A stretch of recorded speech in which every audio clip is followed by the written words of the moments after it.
Welcome to Seoul, the capital of the Republic of South Korea. For decades, the city known as the Miracle of the Han kept its head down, barely raising a ripple as the country rebuilt in the decades following the Korean War.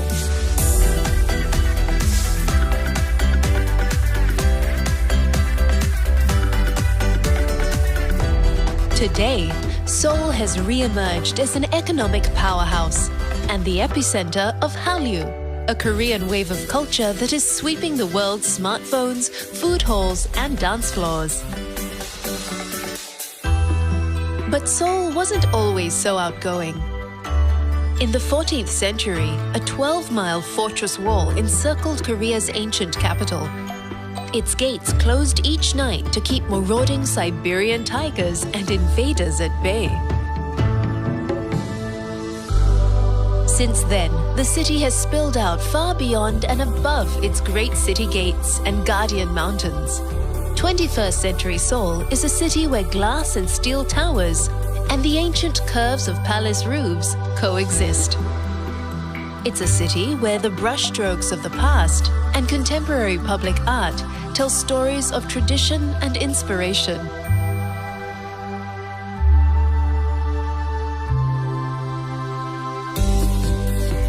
Coming to grips with Seoul's incredible size and sweeping narrative can be a little daunting.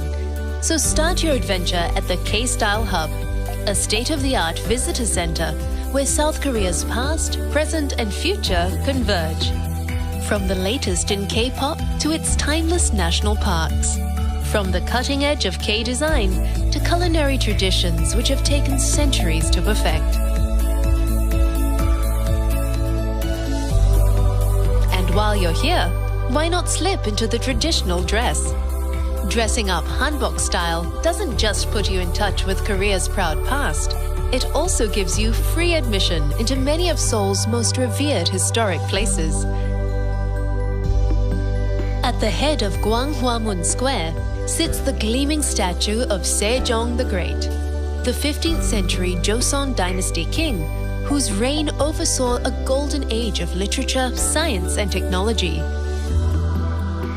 The great leader sits before the grandest of Seoul's 5 royal palaces, Gyeongbokgung, the Palace of Shining Happiness, a residence of Joseon dynasty rulers.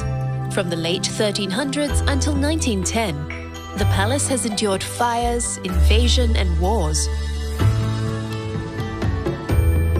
Wander through the palace's ornate gates, pavilions, halls, and throne room, which, in accordance with Confucian principles, are perfectly balanced by the simplicity of the pine-covered mountain backdrop. Take a short bus or subway ride to the east to explore the adjoining palaces of Changdeokgung and Changgyeonggung, which are separated by a simple stone wall. In the tranquil confines of Changdeokgung's secret garden, sit for a while by the pond, where kings once paused from royal duties and dramas to write poetry beneath the ginkgo, walnut, and plum trees.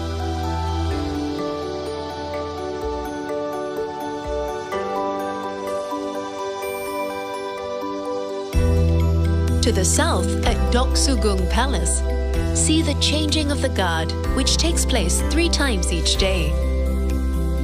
Then explore the eclectic mix of palace buildings, such as the pavilion, where coffee-loving King Gojong enjoyed his daily cup, paving the way for his country's future caffeine obsession.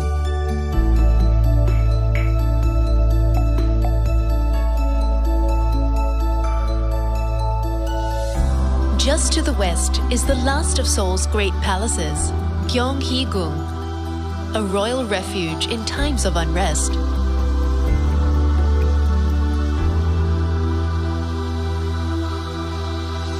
After exploring Seoul's vast temple complexes, see how government officials and ordinary Koreans once lived.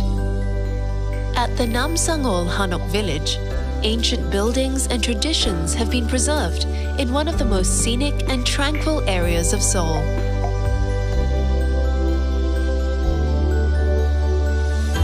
To see how how Seoul's citizens furnished their homes, visit the Korea Furniture Museum in Songbuk-gu.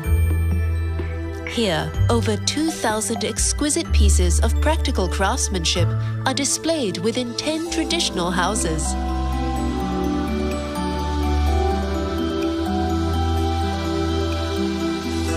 The story of Korean craftsmanship continues at the National Museum of Korea, which houses national treasures such as the 10-story pagoda and priceless white porcelain from the Joseon era.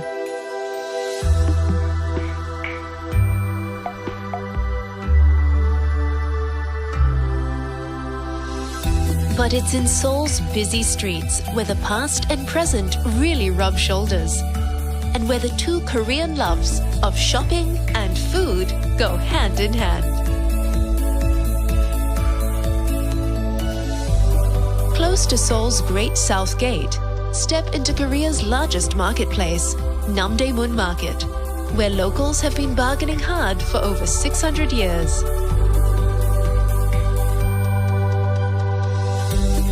If you're looking for beauty products, join the 1 million shoppers who stream into neighboring Myeongdong each day to hit the 1,000 cosmetic stores. And when your head starts to spin, take a snack break. From lobster tails to foot-long ice creams, the options here are limitless. A few blocks north is Insadong, where you can disappear for days amid the labyrinth of antique, curio, and craft stalls.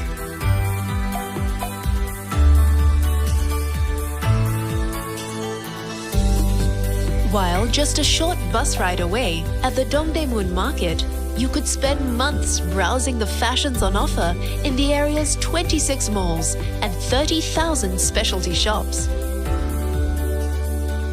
Blow the dust off old wares and vintage bargains at the Gwangjang Traditional Market. Then treat yourself to some of the best Korean pancakes in the city.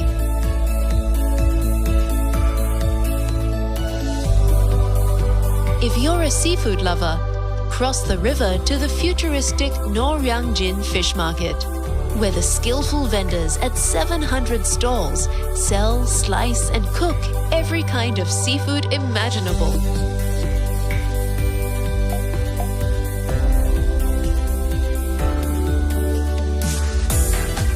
Looking for some Gangnam style? Head just upriver to the Samsung-dong, whose exclusive boutiques and wide boulevards have made it the Beverly Hills of Seoul.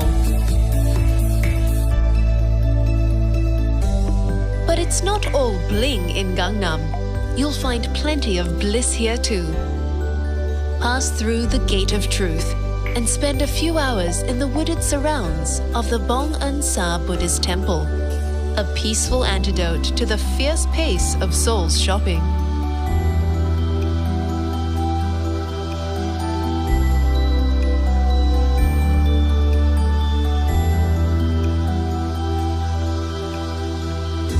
Seoul is filled with quiet spaces. Also in Gangnam, stroll past the stadiums and museums of the 24th Summer Olympics at Olympic Park.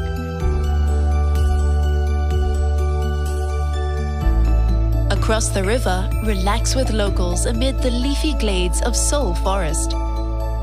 While just downriver, enjoy the ponds and playful sculptures at Yongsan Park.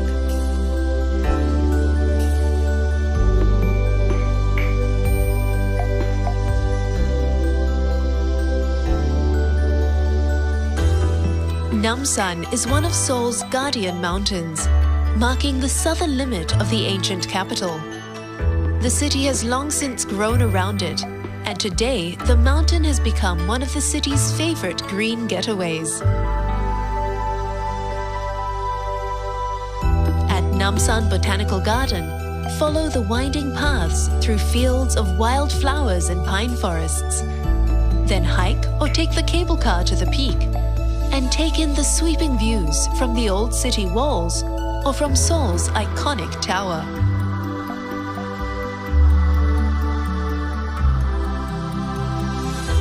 Running right through the busy heart of downtown Seoul, another landmark has also been given a new lease on life.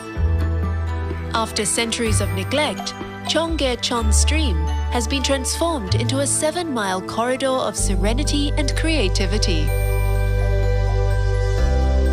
Take time out just a few feet from some of the city's busiest streets. In a space so quiet, you can sometimes hear the sweet sounds of birdsong and whispering lovers.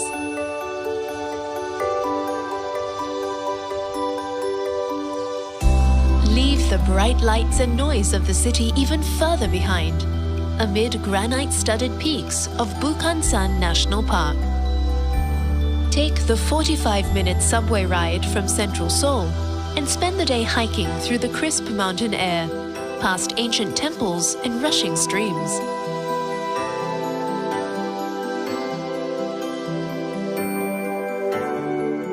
Just 55 miles from Seoul is another day trip which will give you pause for deep reflection. The truce village of Panmunjom. After 3 years of brutal warfare, it was here in 1953 where the armistice was signed between North and South Korea. From the observation post, look out upon the eerie silence of the DMZ, the 2.5-mile-wide buffer zone that separates the two Koreas. Yet despite the tense atmosphere here, there is also a prevailing sense of hope.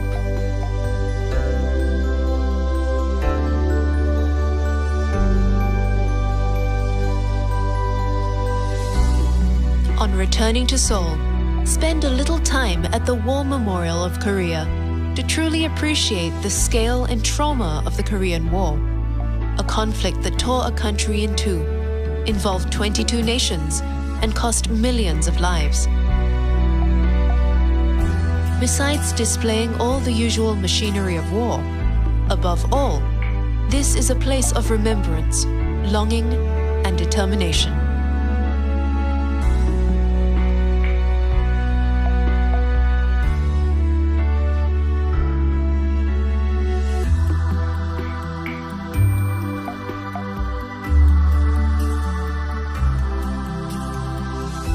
When the sun gets low and the city lights up, locals gather on the banks of the Han to see the Banpo Bridge erupt in waves of water and light.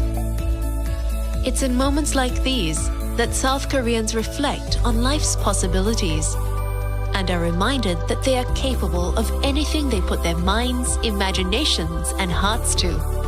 And Seoul, the miracle on the Han, is certainly proof of that.